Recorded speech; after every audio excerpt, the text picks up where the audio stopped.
Շնորհակալություն, հաջորդած։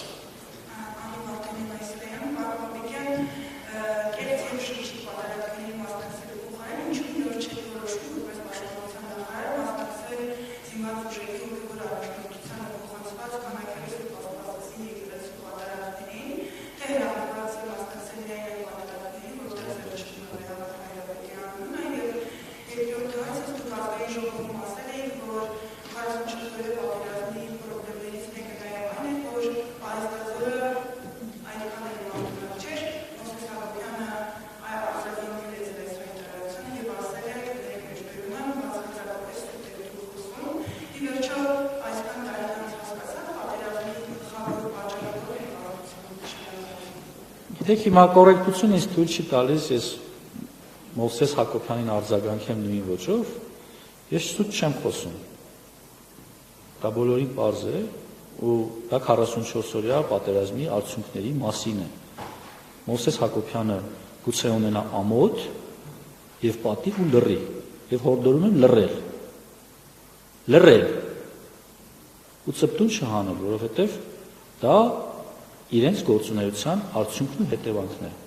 որի պատասխանատվությունը ամբողջությամբ նաև իրենց օժանդակությամբ, նաև ձեր շատերի ջանքերով փորձում է կարվել միայն մեր վրա։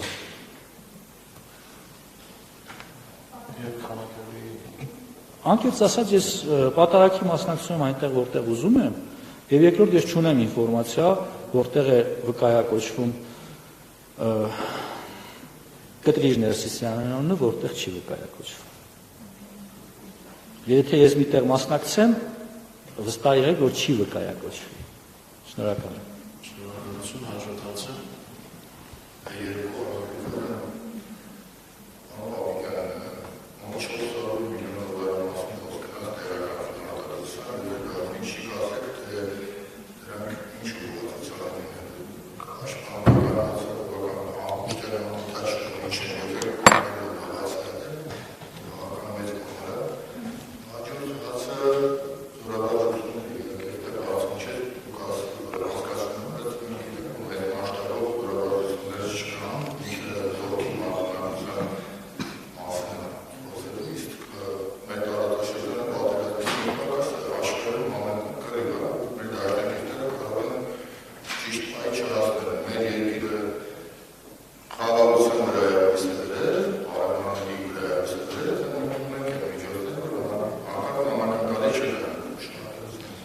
Ես իհարկե շնորհակալ կլինեի ձեզնից լսել այդ որ դաշնակիցը պիտի աճապարեր մեզ փրկելու, բայց կարողա չհասցնի, ինչպես միշտ։ Այս քանի որ չեք նշում, ես նշեմ, որ մենք հույսը դնում ենք մեր վրա, եւ բնականաբար նաեւ այս համատեքստում կարծում ենք, որ խաղաղությունը այն ճանապարհն է, որը չեզոքացնի ձեր կողմից նշված ռիսկերը, այդ թվում նաեւ ինչ որ մեկի կողմից մեզ օգնելու շտապողականության մասին, ինչ վերաբերում է զորավարժություններին, այնպես չի, որ զորավարժություններ չեն լինում, դրանք լինում են, իսկ հարևան երկրների, այդ թվում նաև միջազգային գործընկերների հետ արվող զորավարժությունները լուսաբանվել են, եւ 25 թվականը եզակի տարիներից է, որ դրանք մեկը չի եղել, մի քանիսն են եղել, այդ թվում նաև տարբեր երկրներում մեր զինծառայողները մասնակցում են տարբեր ձևաչափի զորավարժություններ, այդ թվում նաև որպես դիտորդներ։ Ինչ վերաբերում է զենքերին, դրանք տարբեր տեսակի են, բնականաբար պաշտպանողական են, սկսած տարբեր տեսակի բազմազան ԱԹՍ-ներից, ինչպես սպառազինության այլ տեսակներ, եւ կարող եմ ասել, որ դրանք բավականին մրցունակ են եւ արդեն իսկ առաջացնում են շատ երկրների հետաքրքրություն։ Շնորհակալ եմ։ Շնորհակալություն, հաջորդածը։ Չեն կարող եք գործընկերները հացը։ Չէ՞, շնորհակալություն։ Ինչ, ներողություն։ Զրույց։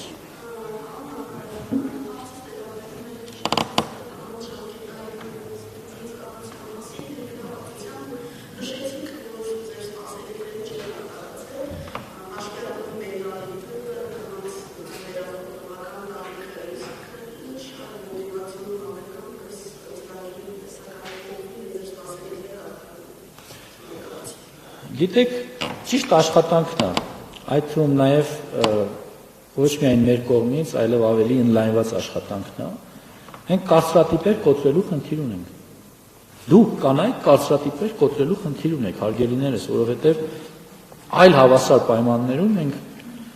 հավասարություն ունենք ու խոսում ենք հավասարությունից, բայց երբ այդ հավասարության հնարավորությունը ընձեռվում է, մենք խուսափում ենք այդ հավասարությունից օգտվել։ Հիմա եթե չլիներ, ասելու եք, տեսեք,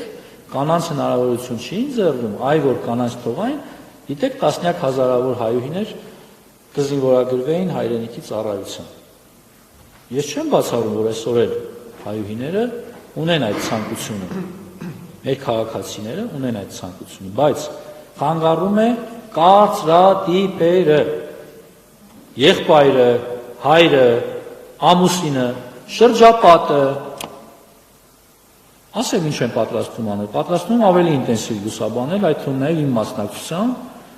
ընդհանուր շնորհակալություն հայտնել, ոգևորել այդ աղջիկներին, որովհետև նրանք իրոք կարևոր են եւ ես պիտի իրենց դերը ավելի մասսայական դարձնեմ ու փորձեմ նաև ձեր աջակցությունը ակնկալել, որովհետև առանց ձեր աջակցության դա հնարավոր չէ։ Շնորհակալություն, հաջորդացը։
Շնորհակալություն, դուք խոսում եք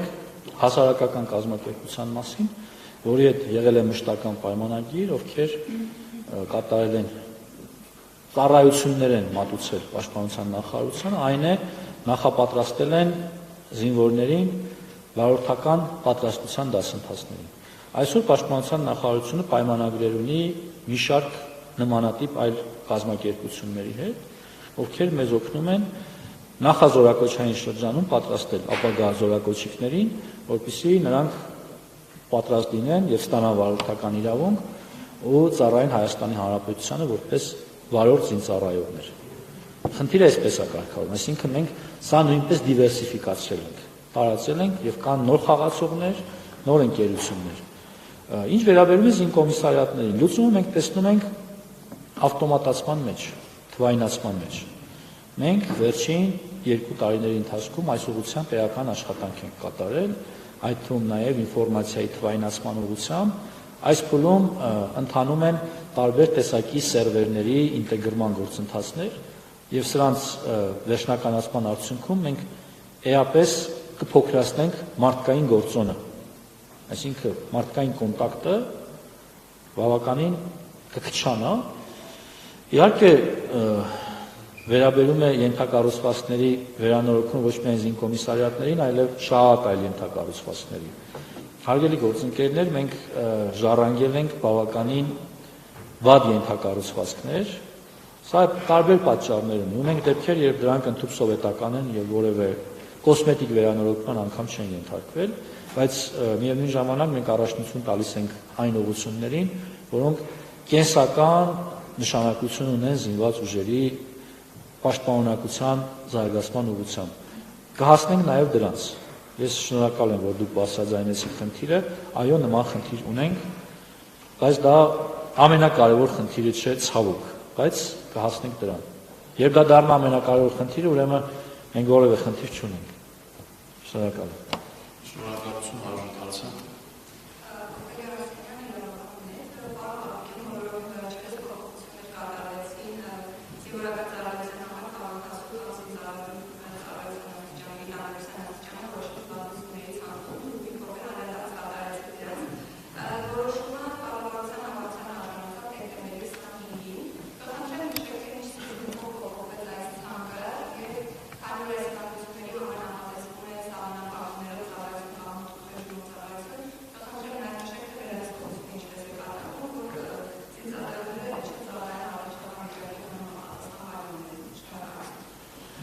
Շնորհակալություն,